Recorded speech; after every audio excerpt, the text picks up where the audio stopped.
Assalamualaikum warahmatullahi wabarakatuh. Di sini saya Siti Fatimah Zahra dengan NIM 4210043. Saya di sini akan menjelaskan tentang materi teks cerpen.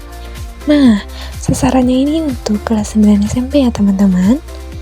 Di sini juga ada capaiannya. Jadi peserta didik itu mampu memahami, mengevaluasi dan menciptakan teks cerpen sebagai bentuk ekspresi diri dan merespon terhadap lingkungan sosial dan budaya.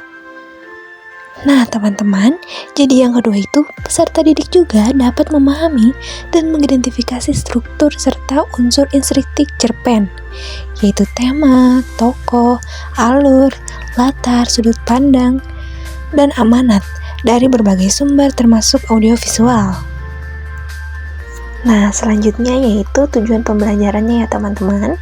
Baik, di sini yang pertama, memahami dan menginterpretasi isi cerpen dengan mengidentifikasi struktur dan unsur intrinsiknya, yaitu tokoh, alur, latar, tema, amanat, dan sudut pandang. Yang kedua yaitu menganalisis makna dan nilai-nilai yang terkandung dalam cerpen tersebut, baik dari teks, cetak, maupun audiovisual. Nah, baik teman-teman, di sini yang ketiga yaitu menyusun teks cerpen yang runtun, kreatif, dan sesuai dengan kaidah kebahasaannya, baik secara individu maupun kolaboratif. Dan yang terakhir yaitu menanggapi isi cerpen secara kritis dan kreatif, baik secara lisan maupun tulisan. Nah, selanjutnya mari kita memahami cerpen. Teman-teman, pernah nggak kalian baca cerita yang sangat singkat tapi meninggalkan kesan mendalam? Itulah cerpen. Yuk kita pelajari lebih dalam tentang cerita pendek di video ini. Nah, jadi cerpen itu adalah karya sastra berbentuk prosa yang menceritakan kisah fiktif dan singkat. Biasanya hanya memiliki satu alur dan bisa dibaca dalam sekali duduk. Selanjutnya yaitu ada struktur cerpen. Struktur cerpen itu terbagi menjadi 6 kelompok. Yang pertama di sini ada abstrak, orientasi tempat, komplikasi, evaluasi, resolusi, dan koda. Nah, di sini kita akan menjelaskannya. Jadi abstrak itu ringkasan awal, dan orientasi itu adalah pengantar tokoh, waktu, dan tempat. Selanjutnya ada komplikasi. Jadi komplikasi itu masalah mulai muncul dalam cerita pendek tersebut. Di sini ada evaluasi.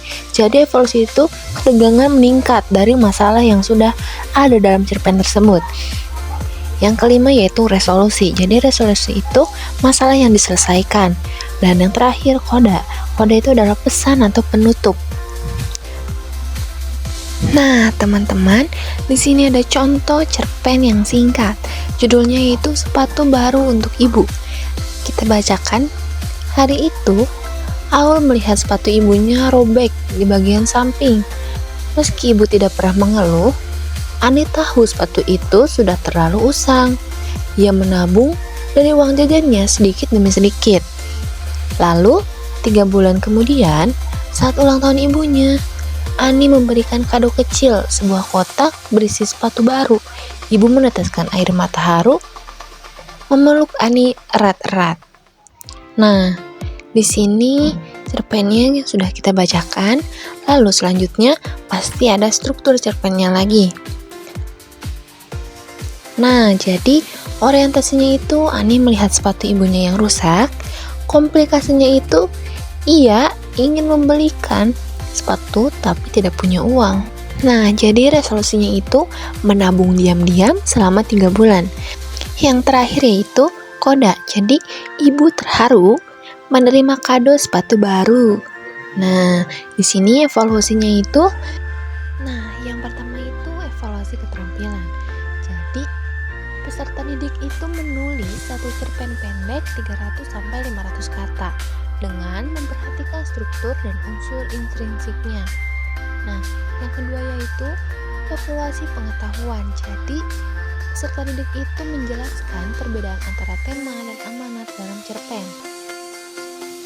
Nah, yang terakhir yaitu evaluasi afektif. Jadi, kemampuan mendengarkan dan merespon pertanyaan.